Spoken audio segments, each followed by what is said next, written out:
François Morton, bonjour. Vous êtes le maire de Guyancourt et pour la rentrée 2024-2025, vous avez développé plusieurs projets pour les élèves de votre commune.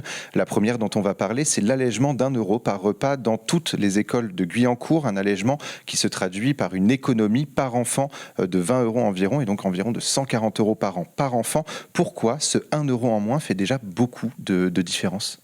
Alors, il existe un certain nombre de tarifs pour les repas du midi à Guyancourt, en fonction effectivement des revenus des familles.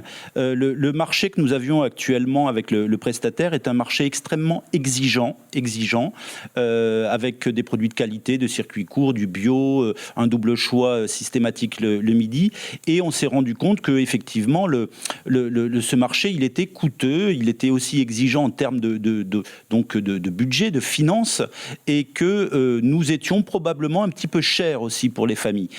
Donc la municipalité et mes collègues élus, de manière tout à fait unanime d'ailleurs, nous avons décidé de faire un geste important pour les familles, c'est-à-dire de baisser pour tous les quotients familiaux de 1 € le prix du repas tous les midis pour les enfants.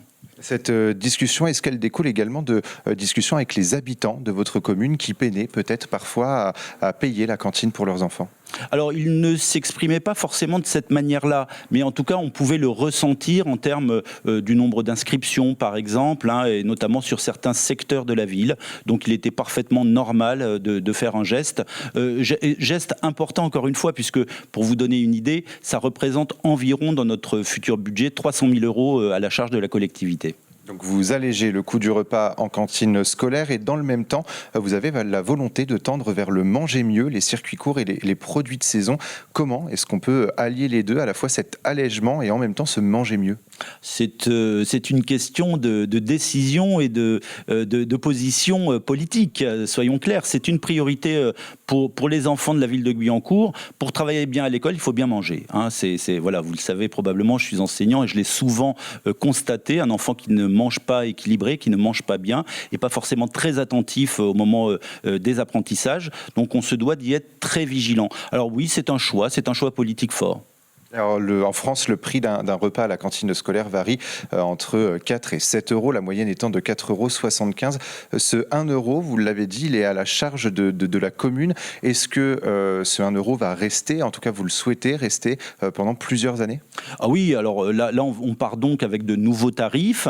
On est aussi dans une période charnière puisqu'on est en train de bâtir le cahier des charges du futur marché de restauration pour la ville de Guyancourt. Je rappelle que la ville de Guyancourt, c'est 2800 repas par jour dans nos écoles, puisque nous avons un peu plus de 3500 élèves scolarisés et un gros taux de fréquentation de la restauration scolaire. Donc on repart sur des nouveaux tarifs. Nos futurs marchés seront encore plus exigeants, puisque la loi aussi évolue dans le temps. Je pense notamment aux diverses lois Egalim. On veut être toujours un peu en avance sur la loi aussi, on y tient. On veut encore une fois favoriser tous ces produits de saison, vous l'avez dit, de circuits courts, de bio évidemment et de grande qualité. Donc tout ça a un prix et effectivement il faut qu'on en prenne notre part. La volonté de Guyancourt, c'est donc de s'intéresser aux producteurs locaux, d'aller vers les producteurs locaux pour permettre aux élèves, mangeant en cantine scolaire, de manger mieux. Alors oui, encore une fois, nous n'avons pas de cuisine centrale, ça n'est pas en régie, donc on fait appel à un prestataire et peut-être un autre prestataire lors du futur marché en fonction des sociétés qui répondront, mais on peut aussi les inciter très fortement à faire appel à des producteurs locaux, ce qui est le cas, pour vous citer un seul exemple, le pain par exemple vient effectivement de boulangeries locales. Est-ce qu'il y a d'autres projets liés à la scolarité des enfants, en tout cas aux élèves de Guyancourt ?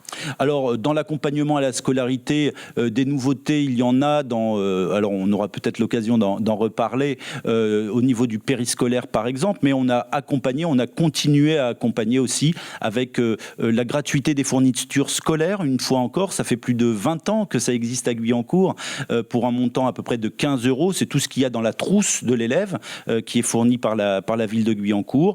On a fourni les calculatrices aussi pour les entrées en 6e pour la 2e année consécutive. Et puis on continue donc à accompagner effectivement, notamment dans nos équipements culturels par exemple.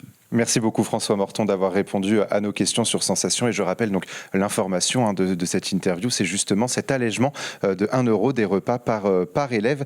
Et toutes nos interviews sont à retrouver en podcast audio et sur notre site et notre application Radio Sensation.